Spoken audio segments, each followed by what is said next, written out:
What's up, y'all? I'm out here at the range still, as you can see behind me, on what's turned out to be a beautiful day to get some testing done out here. Temperatures has actually crept up above 50 today. Got a little bit of a breeze, but really at 50, it doesn't even matter that much. I've gotten a couple really interesting tests done so far out here to go with this really nice weather, and this one right here should be a pretty interesting 380 test. So, of course, the jelly contraption set up, ready to roll with a couple of chronos and 2 blocks of gel here. Now, I've done a couple of tests, but they both stayed on the backside, completely clear up all the way through both of these blocks. And unfortunately, I'm thinking we're probably going to get into this second block with these. But what we've got here is some 380 that I've actually never even tested. Definitely some budget stuff here. You've got the Remington UMC. Now, this is a 88 grain JHP. I looked up the info, and the ballistics is saying 990 feet per second at the muzzle. Now, it's also saying no longer kind of considering this defensive. It used to have the little pictures here. This is an HTP. This is the same exact stuff, 88 grain JHP, but it's not the UMC. And this one still has target and then personal defense, your little symbols there. If you look at some of the listings for this, you'll still see the older boxes of this exact UMC has those same symbols with the defense on it. But now if you look, I think on their site, they took the little defensive part off. But if you look here, they talk about the JHP, and it still talks about controlled expansion, deep penetration for practice and personal defense. So reason I bring any of that up is I don't expect good performance from this stuff. I'll just tell you right now,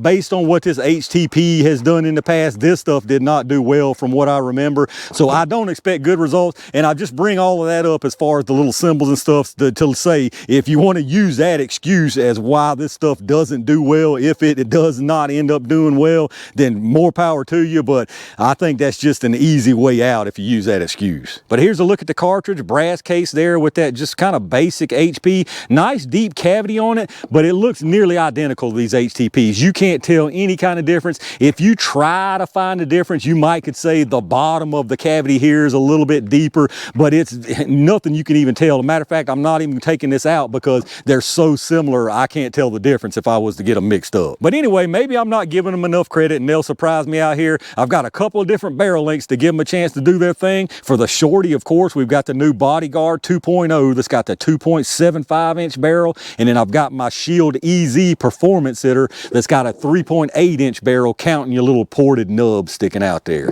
So this ought to be pretty interesting. Again, I'm personally not looking for any kind of good performance out of these, but maybe it'll surprise me. Let's get it all set up and see what they can do. All right, most of y'all probably know the drill by now, but in case you don't, I'm gonna do a 5-round average from both barrel lengths, starting with this Bodyguard first. Now, if you're not familiar with this lab radar, you're gonna see multiple velocity readings. The large numbers right here at the muzzle, and then you've got 5 across the bottom. First one there is set for 3 yards, which is roughly where the gel is here at 10 feet. And then I've got the other set for 10, 15, 25, and 50 yards. Now remember, box or info, site info is saying 990 feet per second. Definitely ain't gonna see that here. They didn't have a barrel length, but I can tell you right now, we ain't gonna see that right here. Ain't no way. There's definitely some light feeling stuff. 919, that's surprising. I didn't expect quite that much. 932, 916, 954, and 926. So we definitely hit that, didn't hit the advertised velocity, but a little better than I thought we would see. Let's check out the average. All right, so our 5-round average from the little Bodyguard was 929 feet per second. So not that far off from the 990, what, 60? We actually had a high there of 954, so really not too bad off at all as far as the velocity. We did have an extreme spread of 38 with a 15.1 standard deviation. So at those velocities, unfortunately, I still don't think that's going to equal good results in the gel. I just still think that's moving too slow, but hopefully I am wrong. Let's get this reset and see what the EZ does. All right, let's see what the inch more barrel from this EZ does for it. Now, just something else to give a kind of reference to, when I tested those HTPs, the other ones I showed you, it was out of this EZ. It's been quite a while ago, and I ended up getting around 940 something out of this EZ. So I expect we're going to see very similar to that there. Well, I would have expected that, but after seeing the Bodyguard, we might be right at that 990 through this. Maybe, probably still a little bit short, but let's see how close we get. This thing is such a pleasant experience. 1,002. This little EZ is something, y'all. If y'all hadn't experienced one of these EZs, you really should do yourself a favor. Even if you're not Even if you don't have a difficulty handling normal stuff, these things are just so pleasant.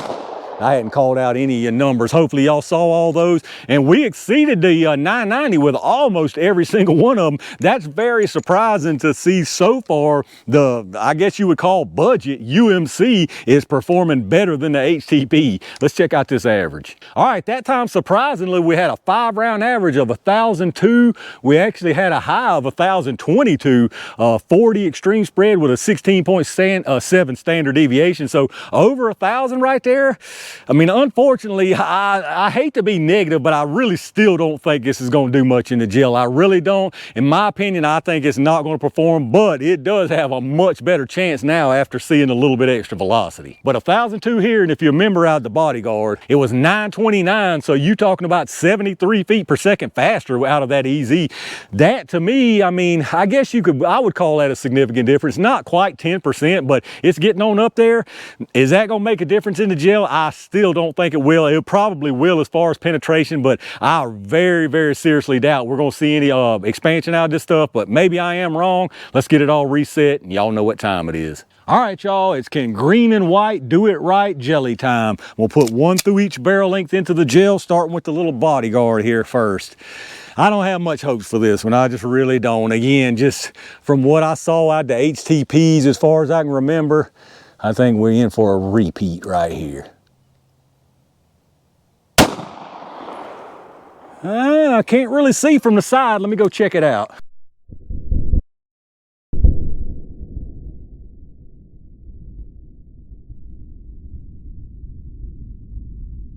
Yeah, I was hoping for a little something, but I pretty much knew better. We didn't get anything down there.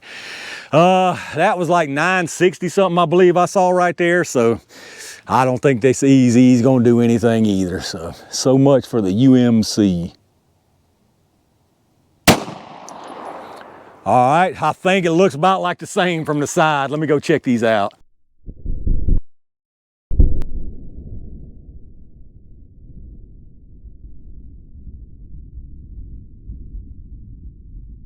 All right, let's check this stuff out down here, y'all. Very disappointing, but really not at all unexpected right here. So on the top, you can see this one is the one from the Bodyguard 2.0. Comes in here, no kind of really disruption at all. Right in here, you've got some. It could have tumbled right there, who knows, but minimal disruption, probably tumbling right there. Keeps on trucking all the way through this first block, into the second block, a good 5 inches, I would say, and there you can see the projectile, absolutely no kind of expansion at all. And then up under that, same story pretty much. This is the one from the EZ. It comes in here, no expansion. You can just tell, just nothing but a straight line. Now, this one definitely tumbled, and probably multiple times right there. You can see all that tumbling action right there.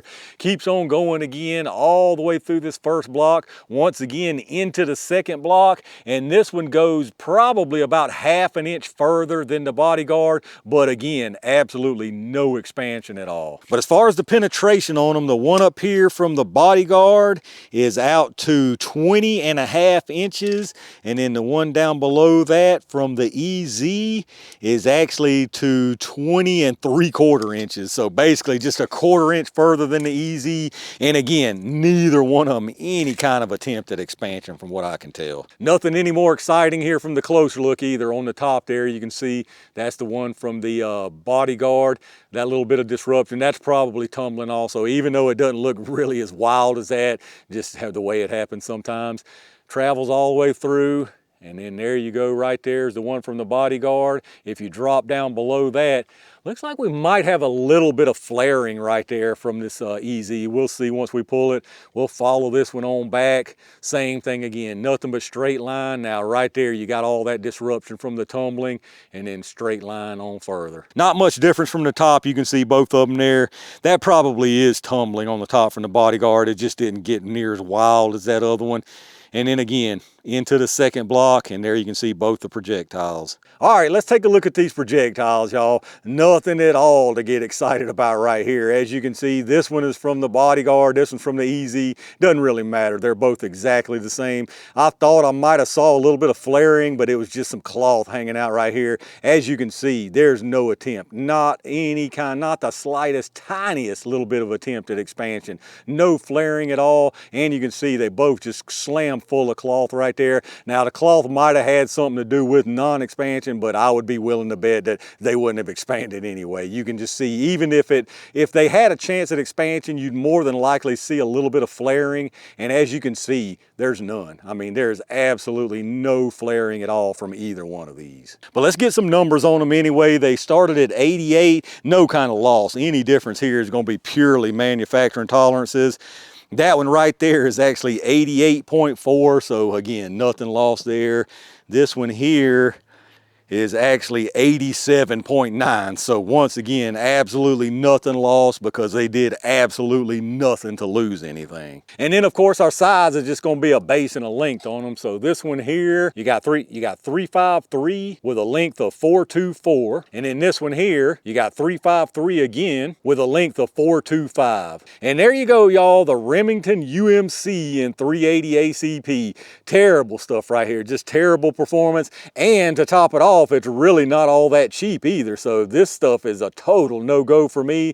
I mean, if you could get it dirt cheap, you know, less than FMJ, sure, it's basically the same deal right here. But if it's for a premium, there's absolutely no way. And again, it's not surprising. This is just a really basic looking hollow point that is underloaded. So you get what you got here from that kind of performance and that kind of loading. All right, y'all, I'm gonna call it right there for a big old double fail 380 test to end out the day. Not really much else to say right here. Absolute double failure. The velocity was surprisingly pretty much where they claimed it to be. These basic projectiles just ain't it. They are just not it. Again, it's one of those cases where I always talk about it. I know people have a fit, just carry FMJ. If you're carrying some HP like this, you're just as well off carrying a FMJ. You're probably gonna get as much velocity, maybe even more in some FMJ. It's probably going to be a lower cost, and you're going to get basically the same performance. Now again, if you can get these cheaper than FMJ, I mean, I suppose that's the way to go, because there's always chances, you know, things are totally random. When it comes down to a real world scenario, something running into bone or something hard or whatever the case may be, you may get lucky and get some kind of performance out of these. But either way, even if you don't, if it stays FMJ like, I'll say that, or if it opens up, you're going to get the same effect either way from a little 380 like this. But let me know what y'all think about it down in the comments. Do any of y'all carry these Remington UMC in 380?